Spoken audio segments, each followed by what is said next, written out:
ខ្ញុំកណាខ្ញុំសូមឲ្យចំពោះសម្ដេចសង្ឃរាជទាំងពីរគណៈព្រះរាជាគណៈប្រធេរានុធេរៈគ្រប់ព្រះអង្គសូមក្រាបថ្វាយបង្គំចំពោះបកូណាជាម្ចាស់គ្រប់ដល់សម្ដេចអាយដាមលោកជំទាវលោកស្រីលោកយាយលោកតានិងនាងកញ្ញាទាំងអស់ជាទីគោរព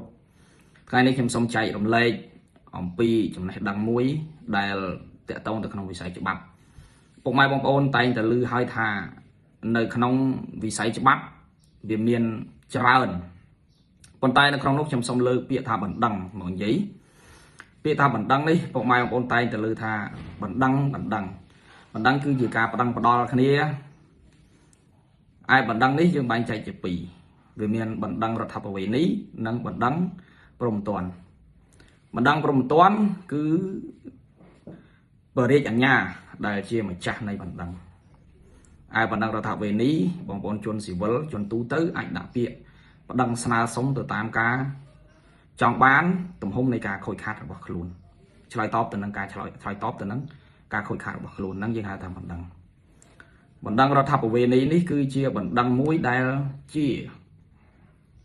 ការផ្ដល់សំណងនៃការខូចខាតឬក៏ការផ្ដល់សំណងដែលកើតចេញអំពីផ្ទះសនកម្មដែលកើតពីជនណាម្នាក់ដែលបានប្រព្រឹត្តមកលើបងប្អូនខ្ញុំឧទាហរណ៍ថាបណ្ដឹងទាមទារសំណងការខូចខាតនៅក្នុងនោះខូចខាតលើអីខូចខាតលើការអំពើហិង្សាចុះនៅក្នុងនេះយើងសូមបង្កប់ខ្ញុំសូមបញ្ជាក់ថានៅក្នុងនេះមានបណ្ដឹងពីរបណ្ដឹងអាជ្ញាព្រះអាជ្ញាលោកជាអ្នកម្ចាស់បណ្ដឹងទាមទារទៅតំណាងអំណាចរដ្ឋដោយឡែកពុកម៉ែបងប្អូនដែលជាអ្នករងគ្រោះកើតចេញពីសកម្មភាពរបស់ជនបង្កនោះពុកម៉ែបងប្អូនអាចស្នើសុំសំណងនៃការខូចខាតដែលកើតចេញឬដែលរងភស្តុសនកម្មនៃទង្វើនោះនឹងគេហៅបណ្ដឹងរដ្ឋប្បវេណីបណ្ដឹងព្រហ្មទណ្ឌដើរទៅតាមរយៈបណ្ដឹងព្រហ្មទណ្ឌទៅអញ្ចឹងពុកម៉ែបងប្អូនណាអញ្ចឹងបណ្ដឹងវាអាចកើតឡើងក្នុងពេលតែមួយជាមួយគ្នាអាចកើតឡើងទាំងពីរឬក៏អាចកើតឡើងតែមួយនៅក្នុងករណីបណ្ដឹងអាជ្ញាទូទៅតើតងច្បាប់ព្រហ្មទណ្ឌអាចបណ្ដឹងកើតឡើងទាំងពីរប៉ុន្តែរឿងរដ្ឋប្បវេណីបណ្ដឹងកើតឡើងតែមួយទេគឺពុកម៉ែបងប្អូនដែលជាអ្នក